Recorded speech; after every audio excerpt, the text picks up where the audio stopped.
child, lost in the fog, and I'm frightened of meeting all you known unknown. Hello and welcome to Poly Risk Reward. My name is Ned Stranger, and in 2024, my wife and I received the results of a DNA paternity test that showed that I'm not our daughter's biological father. Through these podcasts, I tell the story of our open marriage and this unexpected twist in forensic detail, with each episode focusing on a common question I get about open marriage, polyamory, and this unusual situation.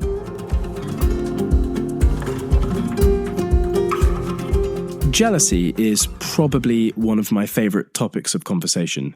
I feel like 1 in 3 of my songs is about jealousy, and it's the most common question I get asked about our open marriage, which is like, how do you not feel jealous? So I'm going to try to unpack how I stopped feeling jealous about Anya and her lover when we first met.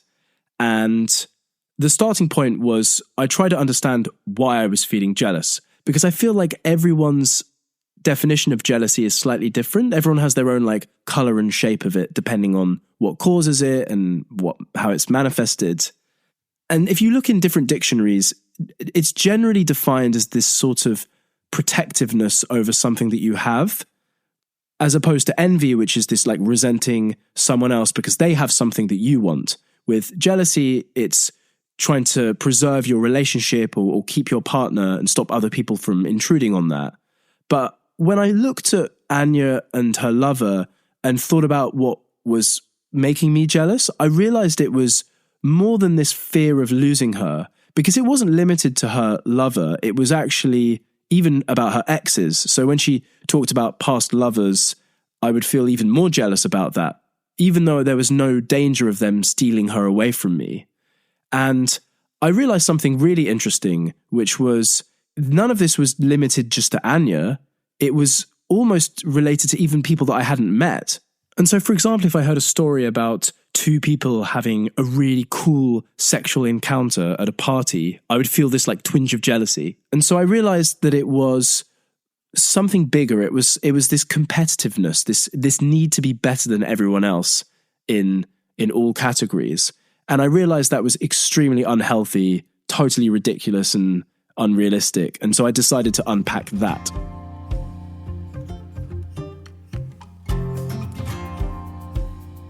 When I talked to Anya about it, we realized that with her lover at least, part of it was a fear of the unknown. So without being party to all of the time that they spent together, I'd built it up in my mind to be so much better than it was. I just assumed that they were having better conversation, better sex, more empathy, and just generally a better relationship than we were having. And I'd sort of built him up in my head as this like demigod rival bastard that I had to compete with at all times.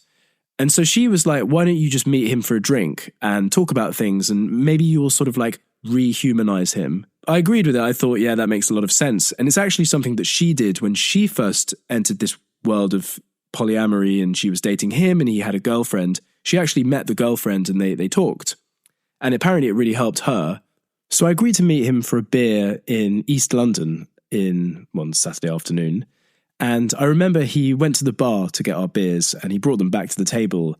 And then, completely by accident, I happened to knock his drink all over him and soak his favourite trousers in beer.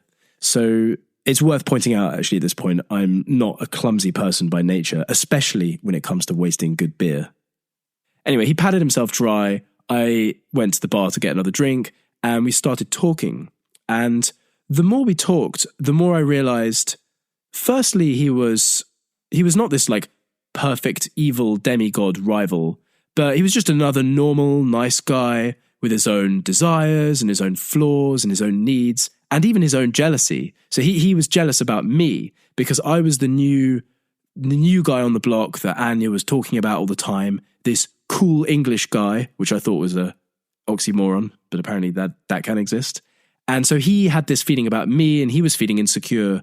So that sort of made me realize that, we were both thinking the same thing about each other. But also I realized that secondly, we could actually almost like work together. So he was telling me stories about his girlfriend and his girlfriend's lover and there's this whole like polyamorous chain that I'd joined by this point. And stories like his girlfriend being in hospital because she had to do some like blood tests and he couldn't be there, but the lover was able to be there with her so he could send like updates to him. And all of these stories like this made me realize that we were actually kind of wanting the same thing, which is to make Anya happy, to make ourselves happy. And so all of this made me feel a lot better, and it sort of de-demonized him and made him into a human again. And I realized that my jealousy was already getting a lot less. I'd stopped building it up in my head.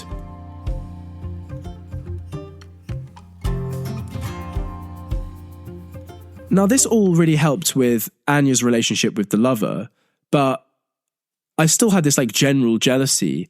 And then I had a realization that really helped and still is, I think, what makes me so much less jealous to this day. And the realization is this: if I'm okay with Anya dating other people and having lovers, and I embrace this fact that it makes her happy so that it should make me happy, then I don't have to feel like I'm competing with people anymore. I've sort of like accepted and given them my blessing. And this gives me a strong feeling of power and confidence.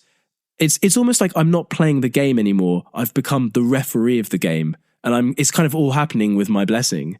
And this has been hugely helpful because since Anya and I have been together, she's had like a number of lovers that are just way out of my league in terms of just like competing on paper.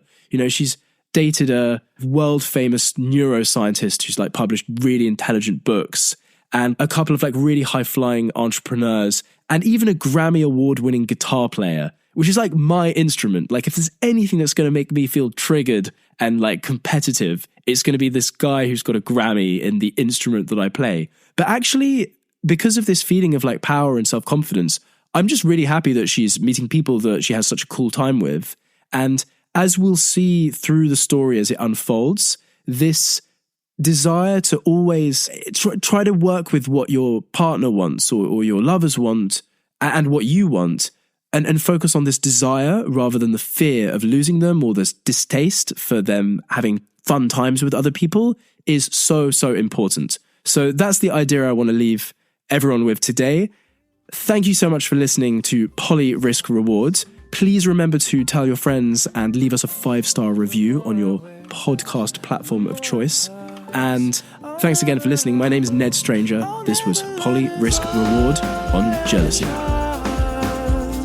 Lost in the fog, and I'm frightened of meeting all your